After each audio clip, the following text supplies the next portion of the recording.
Hi students, इसके पहले मैंने एक वीडियो जो डाला था आपका इक्वेशंस ऑफ मोशन का, मैथमेटिकल मेथड से भी और ग्राफिकल मेथड से भी। तो आई होप कि वो आपको क्लियर हो गया होगा और आपने उससे रिलेटेड न्यूमेरिकल्स भी किए होंगे। अगर आपको कहीं कोई डाउट है या आपको उसके बारे में कुछ और जानना है या कोई न्यूमेरिकल नहीं आ रहा है तो प्लीज़ आप कमेंट के थ्रू मुझसे आप पूछ सकते हैं। ठीक है, आज हम लोग यूनिफॉर्म सर्कुलर मोशन इसका लास्ट टॉपिक पढ़ेंगे और इसके साथ साथ कुछ एग्जाम्पल्स न्यूमेरिकल्स भी करेंगे जो ग्राफिकल मेथड्स के भी हैं और कुछ ऐसे नॉर्मल भी हैं। ठीक है, आपके कॉन्सेप्ट को क्लियर करने के लिए सॉरी। तो चलिए, इसमें हम सबसे पहले समझने जा रहे हैं सर्कुलर मोशन। सर्कुलर मोशन की बात आते ही हम ये समझते हैं कि सर्कुलर मोशन में सही सर्कल होगा, यानी कोई बॉडी ऐसी होगी जो सर्कल में मूव कर रही होगी, रोटेट कर रही होगी, है ना। तो वो क्या करेगी, सर्कुलर मोशन हो गया उस बॉडी का। When a body moves in a circular path, कोई बॉडी एक सर्कल पाथ पर मूव कर रही है, उसी को तो हमने कहा कि बॉडी सर्कुलर मोशन कर रही है। ओके, जैसे एग्जाम्पल हमने आपको एक छोटा सा लिख दिया, that is rotating wheel of a bicycle. आप साइकिल चला रहे हैं, ठीक है, कभी आपकी स्पीड ज़्यादा है, कभी आपकी स्पीड कम है, तो क्या है, आपकी बाइसाइकिल की व्हील जो है रोटेट करती जा रही है ना, कभी ज़्यादा स्पीड से कभी कम स्पीड से, है ना। तो क्या है, सर्कुलर मोशन है। आप फ़ैन चला रहे हैं, कभी आपके फ़ैन फुल स्पीड में, आपने स्लो कर दिया, स्लो स्पीड में है, ठीक है, तो आपने ये आपका क्या हो गया, सर्कुलर मोशन हो गया। ठीक है, अच्छा, एंड यूनिफॉर्म सर्कुलर मोशन की अगर हम बात करते हैं तो यूनिफॉर्म नाम आते ही हमारे दिमाग में क्या आता है, that the speed should be constant, है ना। क्या आता है कि स्पीड जो है वो क्या होगी, कांस्टेंट होगी, यानी अब जो बॉडी है, ठीक, वो सर्कुलर पाथ में मूव तो कर रही है लेकिन उसकी स्पीड क्या है, कांस्टेंट है। ठीक, स्पीड क्या है, वो कांस्टेंट है, यानी कोई बॉडी जो है वो सर्कुलर पाथ में मूव कर रही है, कांस्टेंट स्पीड से कर रही है। ठीक है, ऐसे मोशन को हम यूनिफॉर्म सर्कुलर मोशन कहते हैं। ठीक, when an object travels in a circular path with a constant speed is constant। अब एक बात यहाँ पे ध्यान देने वाली है, ध्यान दीजिएगा, स्पीड कांस्टेंट है बट वेलोसिटी कांस्टेंट नहीं है। अब आप कहेंगे ये कैसे, स्पीड कांस्टेंट है, ठीक है, यानी उसी सेम स्पीड से ये रोटेट कर रहा है, ओके, बट वेलोसिटी हमने कहा वेलोसिटी कांस्टेंट है। क्यों, क्योंकि थोड़ा सा दिमाग लगाइए, स्पीड में हमें केवल मैग्नीट्यूड की ज़रूरत होती है बट वेलोसिटी में हमें डायरेक्शन की भी ज़रूरत होती है। तो जब बॉडी मूव कर रही है तो देखिए यहाँ पे इसका डायरेक्शन ये है, इसका डायरेक्शन ये, इधर फिर इधर, हर सेकेंड इसके डायरेक्शन में चेंजेस आ रहे हैं। और वेलोसिटी क्या होती है, आपकी वेक्टर क्वांटिटी है, यानी इसमें मैग्नीट्यूड और उसके साथ साथ क्या ज़रूरी है, मैग्नीट्यूड के साथ साथ उसमें डायरेक्शन भी ज़रूरी है ना, इसीलिए वेलोसिटी इसकी रेगुलर चेंज हो रही है बट स्पीड में कोई भी चेंजेस नहीं आ रहे हैं। ठीक है, बात क्लियर हो गई। चलिए अब बात करते हैं कि हम अगर कोई भी बॉडी सर्कुलर मोशन करे तो उसकी स्पीड फाइंड आउट कैसे करेंगे। तो सिंपल सा फॉर्मूला है, speed is distance upon time, है ना। अब बॉडी क्या है, सर्कल में मूव कर रही है, तो ये क्या हुआ, इसका सर्कमफेरेंस, इसकी डिस्टेंस क्या हुई, यहाँ तक क्या हुआ, सर्कमफेरेंस ही हुआ ना। और सर्कल का सर्कमफेरेंस क्या होता है, 2πr। अगर हम इसकी रेडियस r मान ले तो 2πr, और time taken is t। Simple, speed का फॉर्मूला हमारा निकल गया, क्या है, 2πr/t। क्लियर। इस पर एक छोटा सा न्यूमेरिकल कर लेते हैं, ठीक है। तो a girl made a project in which earth took 6 minutes to complete a revolution and the distance between earth and sun is 50 centimeter. Find the speed of the earth. Question क्या है कि कोई गर्ल है, ठीक है, मान लिया आपकी सिस्टर ही है, उसने एक प्रोजेक्ट बनाया, ठीक है, जिसमें अर्थ जो है वो एक कंप्लीट रेवोल्यूशन, सन का कंप्लीट रेवोल्यूशन करने में कितना टाइम ले रही है, 6 minutes ले रही है, ठीक है, और अर्थ और सन के बीच की डिस्टेंस उसने रखी है 50 सेंटीमीटर। तो हमें फाइंड क्या करना है, हमें फाइंड करना है स्पीड ऑफ द अर्थ। अब इस मॉडल में स्पीड ऑफ द अर्थ हमें निकालना है, तो चलिए हम आपकी सिस्टर की हेल्प कर लेते हैं हम लोग, ठीक है। तो हमने क्या किया, एक सन बना लिया यहाँ एस और यहाँ पे अर्थ ले लिया, ये एक रेडियस बना लिया 50 सेंटीमीटर और 6 मिनट लगता है ना। तो सबसे पहले हम क्या करें, इसे सेकंड में चेंज कर लें। तो 6 मिनट्स को 6 इंटू 60, 1 मिनट में 60 सेकेंड्स होते हैं ना यार, तो 360 सेकेंड, रेडियस 50 सेंटीमीटर में है तो 0.5 मीटर हो गया। ठीक, अभी मैंने आपको बताया स्पीड क्या है 2 पाई आर अपॉन टी, तो 2 पाई इंटू आर की वैल्यू क्या है 0.5 अपॉन 360। ठीक है, अब पाई की वैल्यू क्या होती है 3.14, मल्टीप्लाई कर दिया आपने सारी चीज़ें, आप सॉल्व करेंगे तो 0.0087 मीटर पर सेकेंड इसकी स्पीड आ गई। क्लियर है?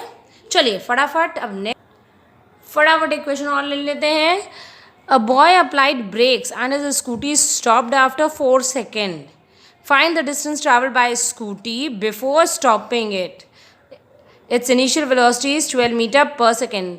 एक लड़का है, मान लिया आप ही हैं, ठीक है, आप स्कूटी चला रहे हैं और आपने जब स्कूटी पे ब्रेक्स अप्लाई करी, ठीक है, तो आपकी स्कूटी 4 सेकेंड बाद स्टॉप हो गई। स्टॉप यानी कि फाइनल वेलोसिटी क्या हो गई 0।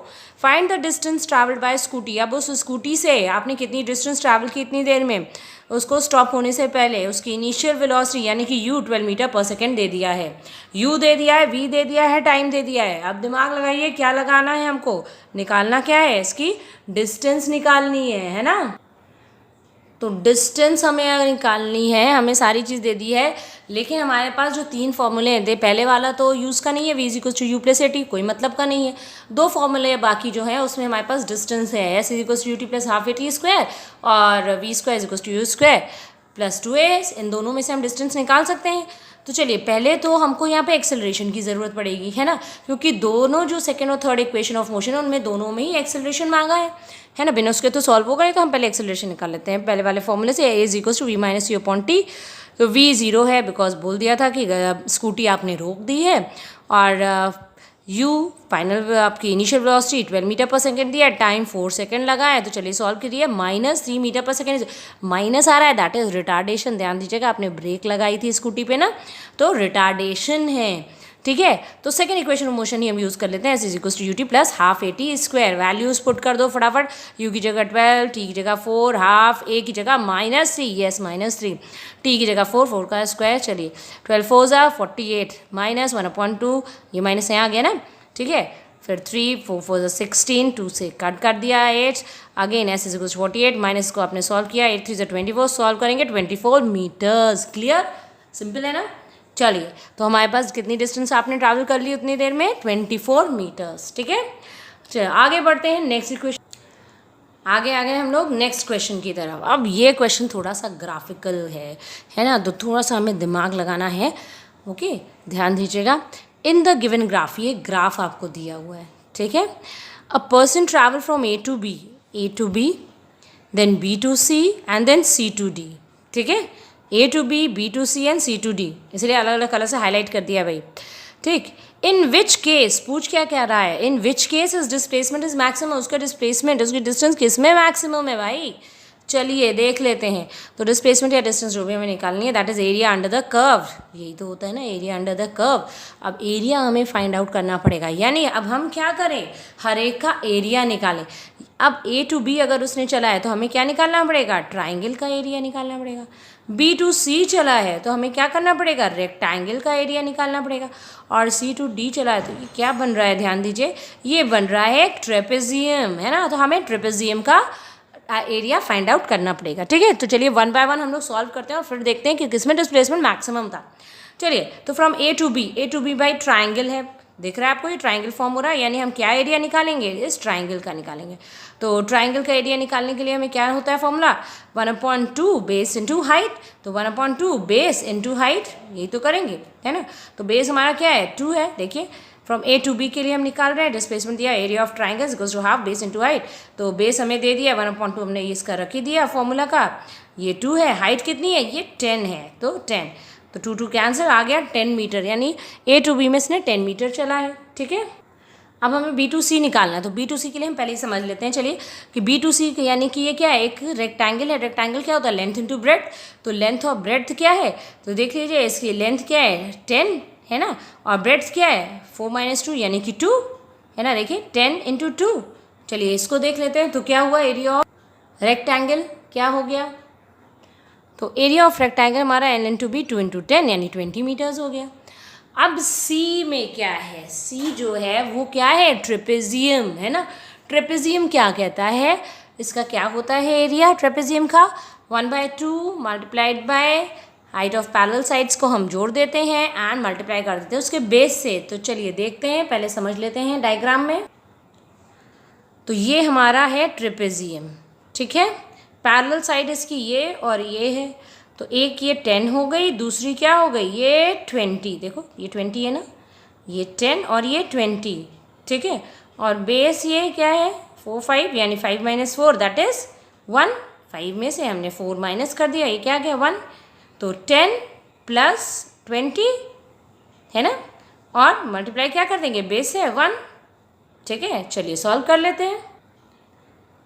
तो हाफ 10 प्लस 20 मल्टीप्लाइड बाय 1, ठीक है, ये क्या हो गया 30, 1/2, 2 से कैंसिल 15 मीटर।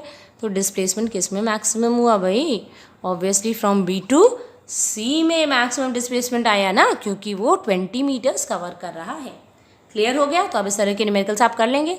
चलिए फटाफट हम आगे बढ़ते हैं नेक्स्ट न्यूमेरिकल की तरफ। थोड़े से कॉन्सेप्चुअल्स भी मैं अब आपको देते जा रही हूँ। इस ग्राफ में check who has the greater acceleration. अब यहाँ पे आपको दिख रहा है दो चीज़ें हैं ना, एक बॉडी ये चल रही है, एक बॉडी ये तरफ चल रही है। तो इस बॉडी को हम लोगों ने ए दे दिया, इस बॉडी को बी दे दिया।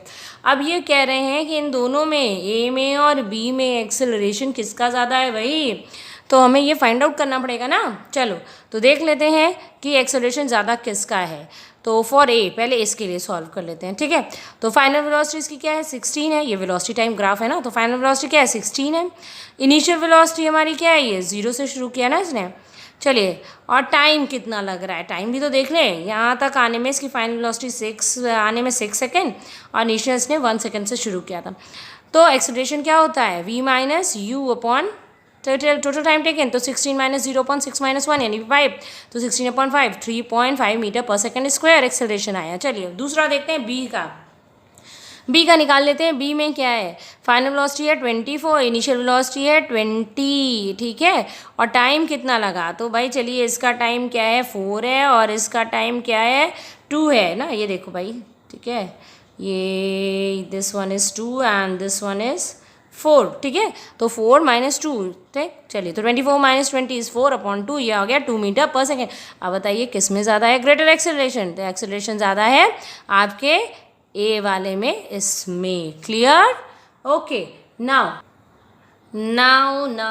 अब इसमें थोड़ा सा कॉन्सेप्ट आपको क्या लगाना है, कॉन्सेप्ट हमको इसमें थोड़ा सा दिमाग लगाना है। एक शॉर्टेस्ट मेथड मैं आपको बता देती हूँ, जैसे MCQ वगैरह में है तो आप उसे कैसे करें, आपको सॉल्व करने में उसमें टाइम ना लगे।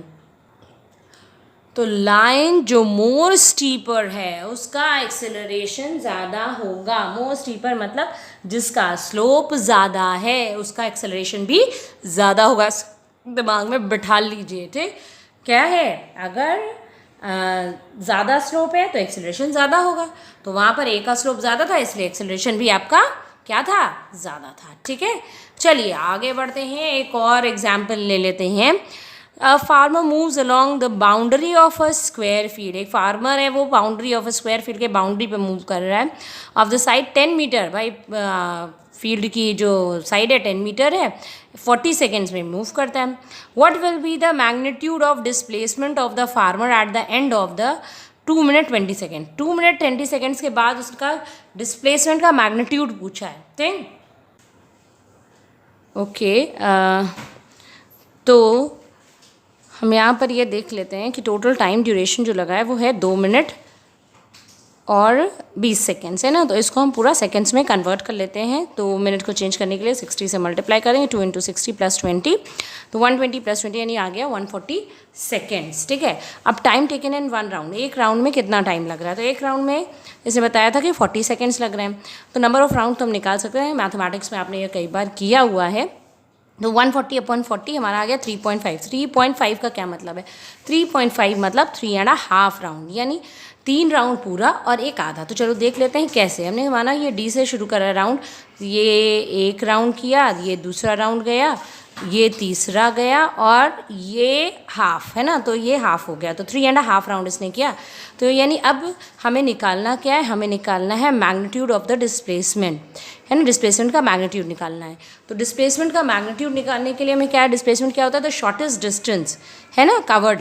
तो शॉर्टेस्ट डिस्टेंस कवर्ड क्या हुई कि डी बी ये यानी कि डायगोनल, ठीक है। इसे हम निकाल कैसे सकते हैं, आपने पाइथागोरस थ्योरम भी पढ़ी हुई है। पाइथागोरस थ्योरम क्या है, hypotenuse square is equals to the base square plus height square, है ना। मोस्ट ऑफ द स्टूडेंट्स इसी से निकालते हैं, लेकिन हमारे पास इसका एक फॉर्मूला है और ये आप ध्यान रखिए, क्विक वर्क करने के लिए ये फॉर्मूला आपको ज़रूरी है। ओके, तो डायगोनल के लिए हमारे पास फॉर्मूला क्या होता है, a√2। ए क्या है, ए इज़ द साइड है स्क्वायर का, तो ये डायगोनल फाइंड आउट करने के लिए जो है ये स्क्वायर के लिए है, ठीक है। तो ए की जगह हमने 10 रख दिया और √2, तो √2 की वैल्यू क्या है 1.414 होती है, तो 10 से जब मल्टीप्लाई किया आ गया 14.14 मीटर। Okay, clear. ओके, तो नेक्स्ट क्वेश्चन में चलते हैं। तो नेक्स्ट क्वेश्चन है हमारा, a motorcyclist drive from A to B with uniform speed of 40 km per hour and returns back with speed of 30 km per hour, find its average speed। अब यहाँ पे हमने कमाना मोटरसाइकिलिस्ट है, मान लिया कि आप ही हैं जो बाइक ड्राइव कर रहे हैं और आप A से B जा रहे हैं 40 km per hour से और फिर B से A तक आ रहे हैं 30 km per hour की यूनिफॉर्म स्पीड से। तो हमें निकालना क्या है, हमें निकालना है एवरेज स्पीड। तो हम इसका लॉन्ग मेथड और शॉर्ट मेथड दोनों ही देखते हैं, ठीक है। तो चलिए पहले हम ये मान लेते हैं, क्योंकि यहाँ पे हमें डिस्टेंस नहीं दिया, टाइम नहीं दिया, केवल स्पीड दे दी है ना। तो A to B हमने मान लिया दिस वन इज x, तो जाना x और आना x, यानी टोटल डिस्टेंस हमारे पास क्या हो गई 2x, है ना। Total distance covered x + x is 2x, जाना x और आना x। अब टाइम कितना लग रहा है, तो अब जब इधर से A से B तक जा रहा है तो 40 km per hour से जा रहा है, तो ऑब्वियसली टाइम मान लिया t1 लग रहा है, ठीक है। और B से A तक जा रहा है तो टाइम t2 लग रहा है। तो चलिए देख लेते हैं। तो time taken while moving from A to B हमने मान लिया t1 और time taken while returning from B to A तो हमने ले लिया t2। अब एवरेज स्पीड का फॉर्मूला क्या होता है total distance upon total time. तो टोटल डिस्टेंस हमारे पास क्या है x + x और टोटल टाइम क्या है t1 + t2। तो स्पीड का फॉर्मूला आप जानते हैं डिस्टेंस अपॉन टाइम, तो टाइम क्या हो गया यहाँ से डिस्टेंस अपॉन स्पीड।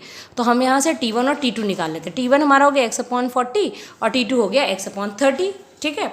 अब ये दोनों वैल्यूज़ को हम इस इक्वेशन में पुट कर देंगे, ठीक है, और इसको सॉल्व कर लेंगे। चलिए, तो यहाँ पर हमने इसकी वैल्यूज़ पुट कर ली 2x/x/40 + x/30। ओके, तो यहाँ पर आपका आ गया 14 × 30 ऊपर 30x + 40x, ये 70x आपका हो गया 2x/70x/1200। x से x कैंसिल हो गया, 0 से 0 कैंसिल हो गया, ये आपका आ गया 120 ऊपर चला गया 2 × 120/7, ठीक है। आपने 7 से इसको डिवाइड कर लिया, आ गया 17.14, 2 से मल्टीप्लाई किया तो आ गया 34.28 km/h, यानी हमारी एवरेज स्पीड निकल आई 34.28 km/h। ओके, तो चलिए अब इसका शॉर्टेस्ट मेथड देख लेते हैं। तो ये शॉर्टेस्ट मेथड तभी अप्लाई होगा जब आने और जाने दोनों की डिस्टेंस हमारी सेम होगी, यानी A to B और B to A वापस भी गए तो वही सेम डिस्टेंस से गए। तो applied when both the distance covered is same, तभी हम ये अप्लाई करेंगे मेथड। ओके, तो कीप इन माइंड दैट। तो हमारे लिए इसका फॉर्मूला क्या है, that average speed is equals to 2v1 v2/v1 + v2, यानी दोनों वेलोसिटीज़ को आप स्पीड को आप यहाँ पे रख दीजिए। तो 2 × 40 × 30/40 + 30, इसको सॉल्व कर लीजिए। 400/70, 0 0 कैंसिल, आप 7 से आप इसे डिवाइड करेंगे 34.28 km/h, ठीक है। तो ये हमारा शॉर्टेस्ट मेथड है। शॉर्टेस्ट मेथड आपको इसलिए बता दिया कि कहीं कॉम्पिटिशन्स वगैरह में भी आता है या एग्जाम में भी आए तो आप उसे कर सकते हैं। ओके, तो चलते हैं हम अपने नेक्स्ट और लास्ट क्वेश्चन की तरफ।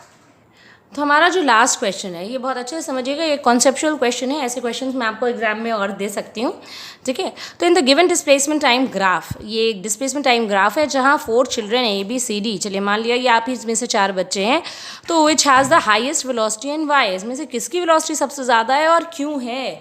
चलिए, तो यहाँ पर हमारे पास देखिए ABCD ये 4 हैं, ठीक है, 4 चिल्ड्रन है, इनका यहाँ ग्राफ प्लॉट है। अब यहाँ पे पूछा है कि किसकी वेलोसिटी ज़्यादा है, A की, B की, C की या D की, ठीक। डिस्टेंस टाइम ग्राफ है, तो अब हम बता रहे हैं, कॉन्सेप्चुअल क्वेश्चन है, ध्यान दीजिएगा। ऑब्वियसली D की वेलोसिटी सबसे ज़्यादा है। Why? Because it will cover more area, ये ज़्यादा एरिया कवर करेगा। ठीक है, आपसे क्वेश्चन पूछा गया ना वाई, तो वाई आप हमको ज़रा लिख करके बताइए, बिकॉज तो दिन क्या है सबसे ज़्यादा डिस्टेंस कवर करेगा। अब मेरे को आप एक क्वेश्चन मैं आपको दे रही हूँ, आप मुझे को ये बताइएगा कि सबसे मिनिमम वेलोसिटी किसकी होगी, ये आप मुझे कमेंट में आंसर दीजिए।